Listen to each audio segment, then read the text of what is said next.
Indira Gandhi memorial museum पूर्व प्रधानमंत्री इंदिरा गांधी का निवास स्थान था। इसी घर में 31 अक्टूबर 1984 को उनके अपने अंगरक्षकों ने ही उनकी हत्या कर दी थी। उनकी हत्या के बाद इस घर को संग्रहालय में बदल दिया गया था। इस संग्रहालय में इंदिरा गांधी की कुछ चीज़ें संरक्षित हैं, जिसमें वह साड़ी भी शामिल है जिसे उन्होंने हत्या के समय पहना था। यहाँ तस्वीरों का एक संग्रह है जो राष्ट्रवादी आंदोलन और नेहरू गांधी परिवार को दर्शाता है। यह एक साधारण बंगला है जिसमें साधारण साज सज्जा है, जिसमें इंदिरा गांधी के बचपन के दिनों से लेकर बाद में अपने पोते राहुल, प्रियंका, वरुण के साथ आराम करने के दिनों तक की तस्वीरें लगी हुई है। यह एक आकर्षक उद्यान से घिरा हुआ है जहां आप झाड़ियों में छिपे मेगाफोन से श्रीमती गांधी के भाषण सुन सकते हैं। इसी उद्यान में उनकी हत्या की गई थी। जिस स्थान पर इंदिरा गांधी की हत्या की गई थी वह कांच के फ्रेम में बंद है। आज भी वहां सूखे खून के धब्बे देखे जा सकते हैं। यहाँ पर इंदिरा गांधी की कुछ ऐसी वस्तुएं रखी हुई हैं जिन्हें वे अपने दैनिक जीवन में इस्तेमाल करती थी। इस म्यूजियम में वे सारी वस्तुएं रखी हुई है जिन्हें इंदिरा गांधी अपने दैनिक जीवन में इस्तेमाल करती थी। दिल्ली के सफदरजंग में बसा इंदिरा गांधी मेमोरियल म्यूजियम लोगों में सबसे ज़्यादा प्रसिद्ध है। इस म्यूजियम की सैर से आपको इंदिरा गांधी के जीवन की जानकारी के साथ साथ भारत और भारत के विकास के बारे में भी पता चलेगा, जब इंदिरा गांधी प्रधानमंत्री हुआ करती थी। इंदिरा गांधी देश की पहली महिला प्रधानमंत्री थी जिन्होंने 15 सालों तक यह पद संभाला। दिल्ली के इस घर में अपने पिताजी पंडित जवाहरलाल नेहरू की मृत्यु के बाद आई थी। इंदिरा गांधी अपने इस घर पर अपने अंतिम दिनों तक यानी कि 1984 तक रही। यहाँ पर आपको जो ये वस्त्र दिख रहे हैं ये खून से सने हुए हैं। ये उस बलिदान की गाथा है जो इस देश पर न्योछावर किया गया। ये खून से सनी हुई साड़ी, ये बैग, ये चप्पल, ये इंदिरा गांधी ने उस दिन पहने थे जिस दिन उसकी हत्या की गई। वो पर्वत राजा की बेटी ऊंची हो गई हिमालय से, जिसने भारत ऊंचा माना सब धर्मों के देवालय से। भूगोल बदलने वाली वो इतिहास बदल कर चली गई, जिससे दुश्मन हार गया अपनों के हाथों चली गई, वो अपनों के हाथों चली गई। म्यूजियम के अंदर की सजावट, उन सारे न्यूज़पेपर्स की कटिंग्स जब से वे प्रधानमंत्री के तौर पर निर्वाचित हुई थी, उनके द्वारा उनके बच्चों को लिखी गई चिट्ठियों और उनके बच्चों द्वारा उनको लिखी गई चिट्ठियों, इसके साथ साथ उनके अन्य चीज़ों जैसे उनकी डायरी, उनकी अपनी और उनके परिवार की तस्वीरों से की गई है। इंदिरा गांधी का नज़रिया और उनकी दृष्टि हमेशा एकता और समर्पण पर आधारित थी।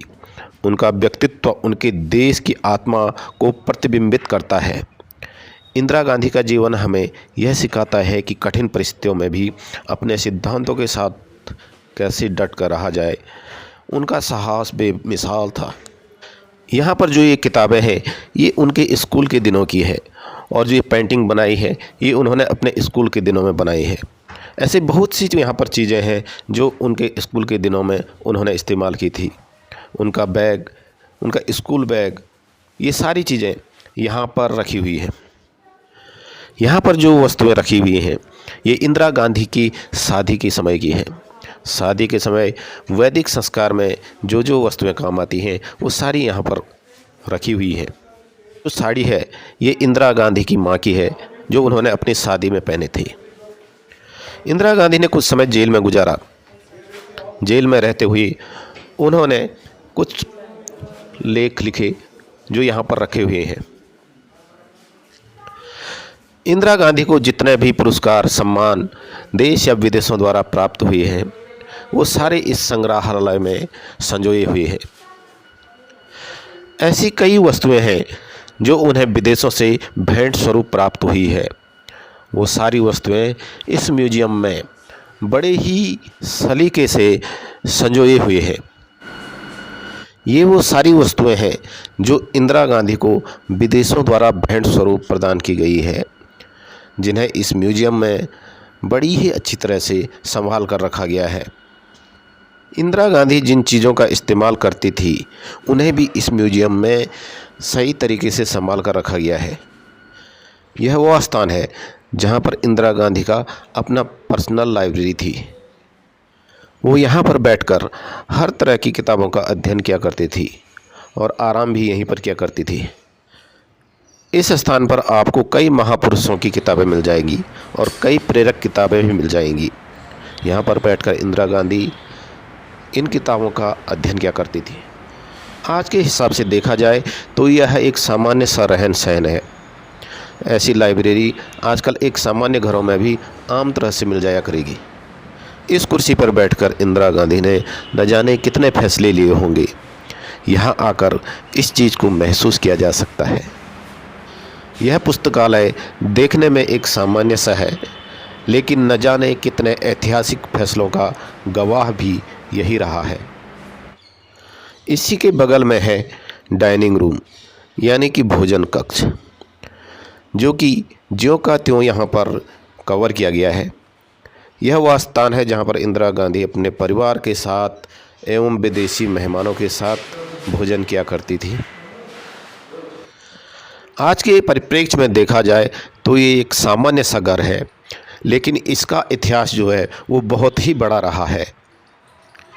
इस घर से बाहर निकलकर मैं अभी उसी रास्ते पर जा रहा हूँ जिस रास्ते पर 31 अक्टूबर 1984 को इंदिरा गांधी एक साक्षात्कार के लिए अपने घर से बाहर निकल रही थी और यहाँ से थोड़ी ही दूर आगे जाकर उनके अंगरक्षकों ने उन्हें गोलियों से छलनी कर दिया।